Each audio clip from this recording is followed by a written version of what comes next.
জয় যিশু। প্রথম পাঠ প্রবক্তা জেরেমিয়ার গ্রন্থ ৩ অধ্যায় ১৪ থেকে ১৭তম পদ।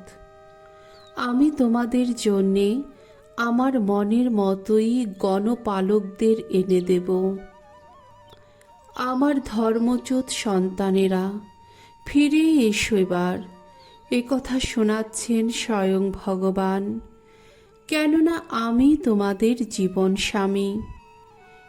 একটি শহর থেকে, তোমাদের মধ্য থেকে একজন করে, আর একটি গোত্র থেকে দুজন করেই নিয়ে আসব আমি, নিয়ে আসব সিয়ন নগরীতে। আমি তখন তোমাদের জন্যে আমার মনের মতোই গণপালকদের এনে দেব। তোমাদের প্রতিপালন করবে তারা জ্ঞান বুদ্ধি দিয়ে। তারপর এই দেশে তোমাদের সংখ্যা যখন বেড়ে উঠবে, যখন তোমরা হবে ফলশালী, একথা শোনাচ্ছেন স্বয়ং ভগবান, তখন লোকেরা ভগবানের সেই সন্ধি মঞ্জুষার কথা আর মুখেও আনবে না, এমনকি চিন্তাও করবে না, মনেও আনবে না। মঞ্জুষাটি নেই বলে কোনো দুঃখই করবে না তারা নতুন মঞ্জুষাও আর তৈরি করবে না। সেই সময় জেরুসালেমকে বলবে সবাই, ভগবানের রাজ সিংহাসন। সেদিন ভগবানের নামের প্রতি শ্রদ্ধা জানাতে এই জেরুসালেমেই সমবেত হবে জাতি বিজাতির সমস্ত মানুষ। তাদের অসৎ হৃদয়ের সেই জেদের পথে তারা আর চলবে না সেদিন। প্রভুর বাণী। ঈশ্বরকে ধন্যবাদ। সামসঙ্গীত প্রবক্তা জেরেমিয়ার গীতিকা ৩১:১০-১৩ পদ। ধুয়ো। মেষপালক যেমন তার মেষদের চোখে চোখে রাখে, প্রভু আমাদের তেমনি পালন করেন। শোনো যত জাতির মানুষ, শোনো তোমরা ভগবানের বাণী। সাগর কূলের সুদূর যত দেশে তা ঘোষণা করো তোমরা। ইসরায়েলের মানুষদের যিনি বিক্ষিপ্ত করেছেন, তিনি তাদের আবার জড়ো করে আনবেন, যত্নেই রাখবেন তাদের। মেষপালক তার মেষগুলিকে যেমন যত্ন করে রাখে, ভগবান তো মিটিয়ে দিয়েছেন যাকবের মুক্তিপণ। তার চেয়ে শক্তিশালীর হাত থেকে তাকে বিমুক্ত করেছেন। তারা সিয়নের উচ্চ ভূমিতে এসে জাগাবে আনন্দধ্বনি। ভগবানের আশীষ পাবার জন্যে ভিড় করে আসতে থাকবে তারা।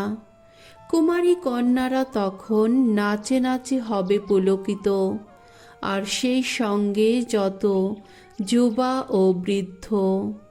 তাদের দুঃখ শোক আনন্দেই পরিণত হবে সেদিন। দুঃখের পর আমি তাদের সান্ত্বনা দেব, সুখ শান্তি দেব। বাণী বন্দনা। জয় জয় প্রভুর জয়। সৎ পূর্ণ হৃদয়ে যারা সঞ্চিত রাখে প্রভুর বাণী, আপন নিষ্ঠায় যারা ফলায় ফসল, ধন্য তারা ধন্য। জয় জয় প্রভুর জয়। মথি রচিত মঙ্গল সমাচার ১৩ অধ্যায় ১৮-২৩তম পদ। বীজ বুনিয়ের উপমা কাহিনীর মর্ম সত্য। বীজ বুনিয়ের উপমা কাহিনী শোনাবার পর যিশু তার শিষ্যদের বললেন, সেই বীজ বুনিয়ের উপমা কাহিনীটির ব্যাখ্যা তোমরা এবার শোনো। কেউ যখন ঐশ্বর রাজ্যের বাণী শুনেও তা বোঝে না, তখন সেই মহা অসুরটা এসে ওই লোকটির অন্তরে যে বীজ বোনা হয়েছে তা কেড়ে নিয়ে যায়। আসলে ওই লোকটি হচ্ছে সেই মানুষ যার পথের ধারের মতো অন্তরেই বীজ বোনা হয়েছে। আবার যার ওই পাথরে যত জায়গার মতো অন্তরে বীজ বোনা হয়েছে, সে হচ্ছে সেই মানুষ যে বাণী শুনতে না শুনতেই আনন্দের সঙ্গে তা গ্রহণ করে, কিন্তু তার অন্তরে শিকড় বলতে কিছুই নেই। সে তো ক্ষণস্থির মানুষ। তাই পরে বাণীর জন্যে কোনো ক্লেশ বা নির্যাতন ঘটলেই সে স্থলিত হয়। আবার যার কাটা ঝোপের মতো অন্তরেই বীজ বোনা হয়েছে, সে হলো সেই মানুষ যে বাণী শুনতে পায় ঠিকই, কিন্তু এই সংসারের ভাবনা চিন্তা আর ধন সম্পদের মিথ্যা মোহ সেই বাণীর কণ্ঠ রোধ করে, আর এইভাবেই তা বিফলে যায়।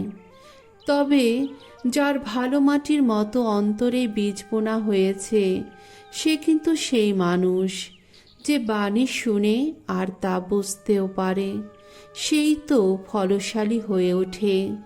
সে কখনো 100 গুণ, কখনো বা 60 গুণ, কখনো আবার 30 গুণ ফলই দান করে। প্রভুর মঙ্গলময় বাণী। খ্রিস্ট প্রভু তোমার প্রশংসা হোক।